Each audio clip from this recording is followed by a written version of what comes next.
Huma says, I need to know about zakat.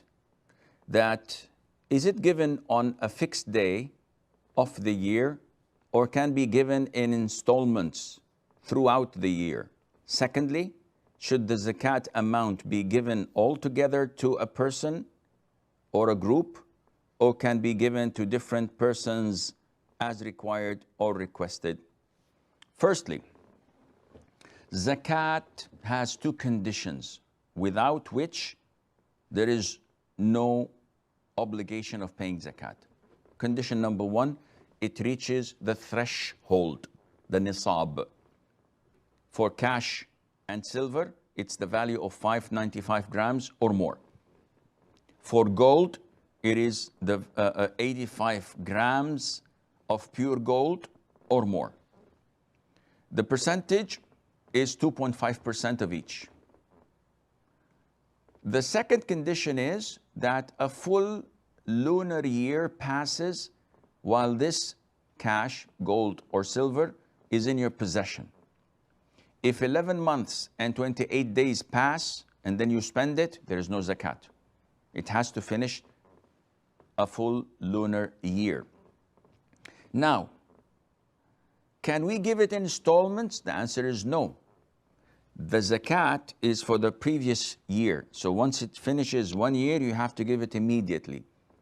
Maybe a day or two, delaying it for a reason, a week, maybe accepted, but shouldn't be more than that, because it is the right of a poor person.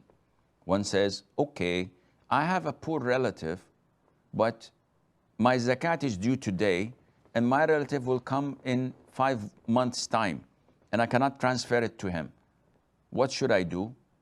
Give your relative a call, if he's poor and needy, and tell him that I have XYZ of zakat for you. So how do you want me to deliver it to you? If he says, keep it with you until I come 5 months later, no problem. You are entrusted with it. If he says, give it to someone to bring it over, then this is his wish. And by calling him and taking his instructions, you would have paid your zakat on time. If you are unable to communicate with him and take his authorization, give your zakat someone else. Do not give it to your relative, because you cannot wait for 5 months with the zakat with you without his prior authorization. Now, can we give it in installments of last year's zakat? No, but you can do that for your next year's zakat. So today I gave 1,000 riyals zakat of last year. I have someone who's in need.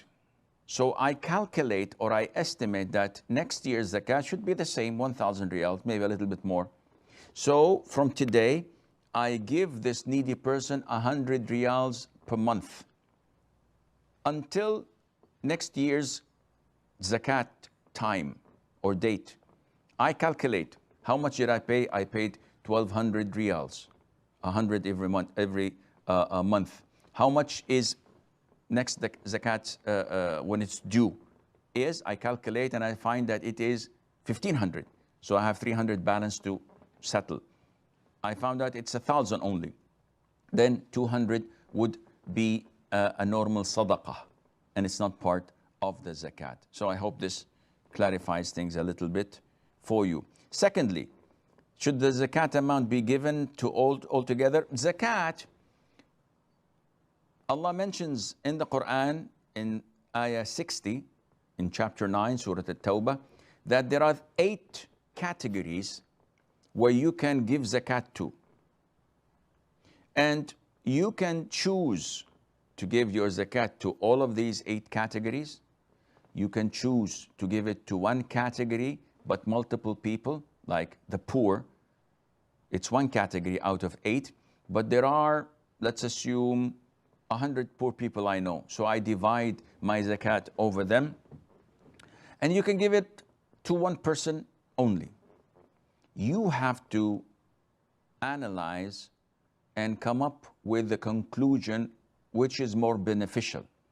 If I have 1,000 riyals and 100 poor person, and I gave each one 10 riyals, it does not do any of them any good. Because yes, it is something extra, but it is almost negligible. While if I gave two of them 500 and 500, it would have solved their problems, paid their electricity bill, bought them food for a whole month or so. So I would have sufficed two from being still needy and having 98 needy, rather than giving 10 each and having still 100 needy. So I hope this answers your question.